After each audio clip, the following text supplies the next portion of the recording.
So in fact, let's suppose this outcome that I've described actually transpires. Then what will historians say about Barack Obama in 10 years, 20 years, 50 years? Will he be ranked with Lincoln and FDR? I think not. Because there will be no great crisis overcome.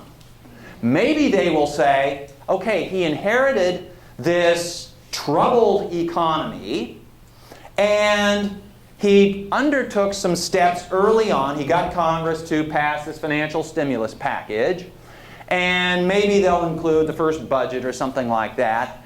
And the really bad stuff that people thought might happen didn't happen.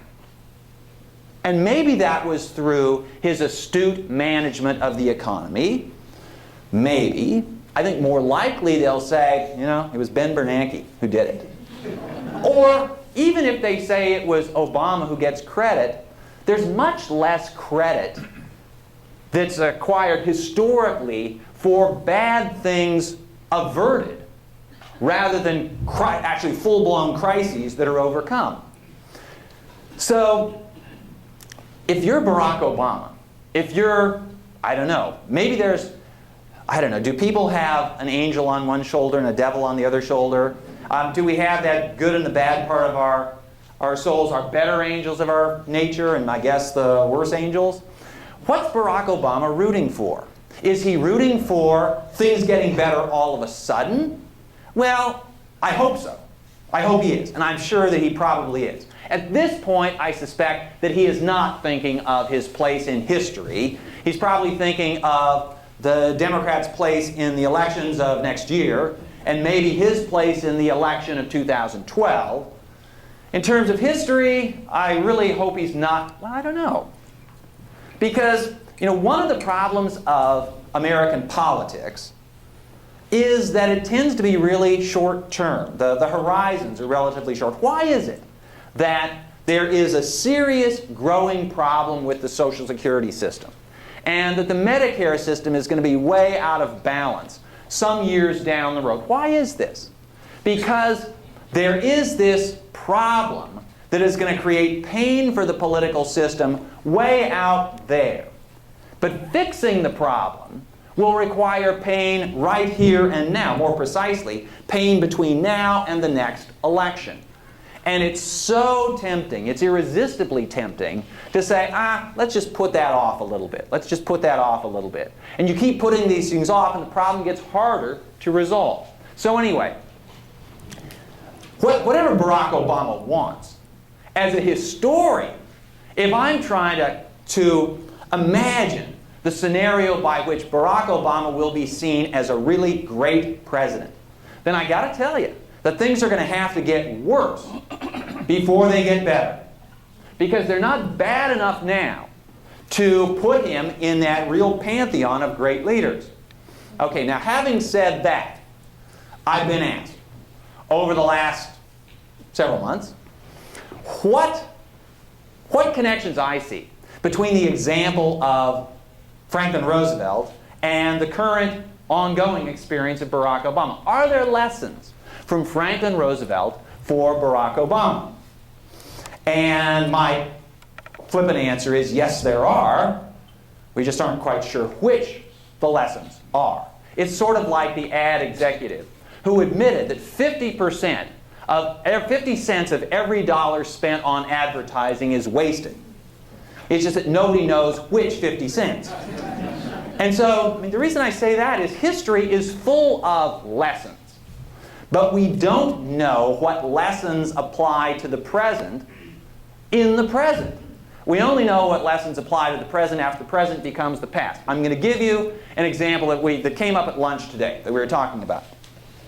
And this has to do with, what shall I say, the lasting contribution of the New Deal to American life. And, by extrapolation, potentially the lasting contribution of whatever Barack Obama's agenda comes to be called. There's no label for it yet. There was a label for Roosevelt's agenda even before the 1932 election. The New Deal was a label that was affixed to it because Roosevelt used the phrase in one of his campaign speeches. Now, nobody knew exactly what the New Deal was going to entail at the time he said it, but all the stuff that he did on the domestic front came to be categorized as the New Deal. There were various aspects of the New Deal, and they can be put in different sort of categories. And I would say they were put in different categories by historians. They weren't put in these different boxes by Roosevelt or by the New Deal Congress.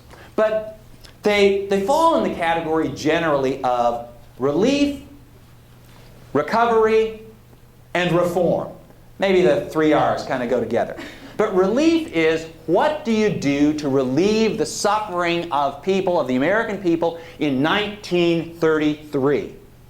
In 1933, when Franklin Roosevelt was inaugurated, the unemployment rate in the United States was probably about 25%. This is a rough approximation. The data for the period really weren't very good at the time and haven't gotten much better in retrospect. But 25% seems perfectly reasonable. The GDP had fallen by about 25% from 1929. The stock market had lost 90% of its value. Millions of Americans were homeless.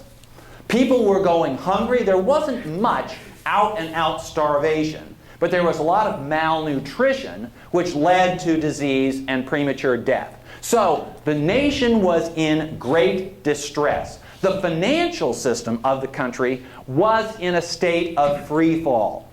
Commercial banks, the banks that you have your deposits in, were collapsing by the hundreds every week. The first thing that Roosevelt did upon becoming president was to declare a nice euphemism. I'm not sure who first thought of it. It wasn't Roosevelt. It was one of the governors of, there were several states that declared what they called bank holidays.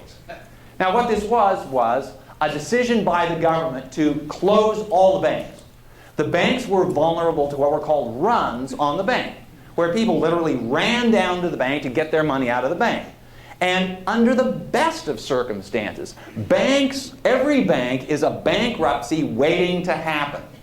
Because banks borrow short. That is, they borrow from people on a short-term basis. You put money in the bank. The bank is borrowing from you. And the deal is, you can turn around the next day and pull your money out.